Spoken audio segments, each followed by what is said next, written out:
Then Jesus went with his disciples to a place called Gethsemane, and he said to them, "Sit here while I go over there and pray." He took Peter and the 2 sons of Zebedee along with him, and he began to be sorrowful and troubled. Then he said to them, "My soul is overwhelmed with sorrow to the point of death. Stay here and keep watch with me." Going a little farther, with his face to the ground, and prayed, "My Father, if it is possible, may this cup be taken from me. Yet not as I will, but as you will." Then he returned to his disciples and found them sleeping. "Could you men not keep watch with me for 1 hour?" he asked Peter. "Watch and pray so that you will not fall into temptation. The spirit is willing, but the body is weak." He went away a second time and prayed, "My Father, if it is not possible for this cup to be taken away unless I drink it, may your will be done." When he came back, he again found them sleeping, because their eyes were heavy. So he left them and went away once more and prayed the 3rd time, saying the same thing. Then he returned to the disciples and said to them, "Are you still sleeping and resting? Look, the hour is near, and the Son of Man is betrayed into the hands of sinners. Rise, let us go. Here comes my betrayer."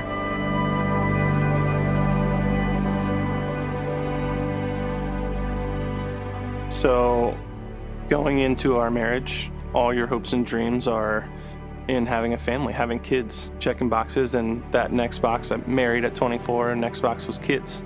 You're a man, you are married, you have kids. And so Sam and I tried for about 1.5 years. And during that time, we were experiencing all of our friends getting pregnant. We were experiencing family members asking the questions, watching the person you love go through that, as well as going through it yourself, is really difficult. And you're searching for answers, and we were at the end of ourselves. There was no solution. That was unbelievable to grasp in that moment.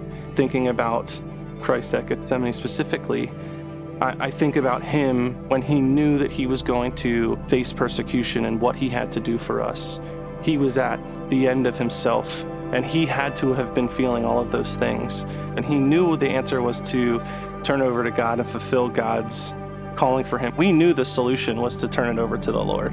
It's one thing to say those things, but it's another thing to live that, succumbing that you are not God and that you are not in control and that you are a vessel. There was a reckoning that had to occur with us through that.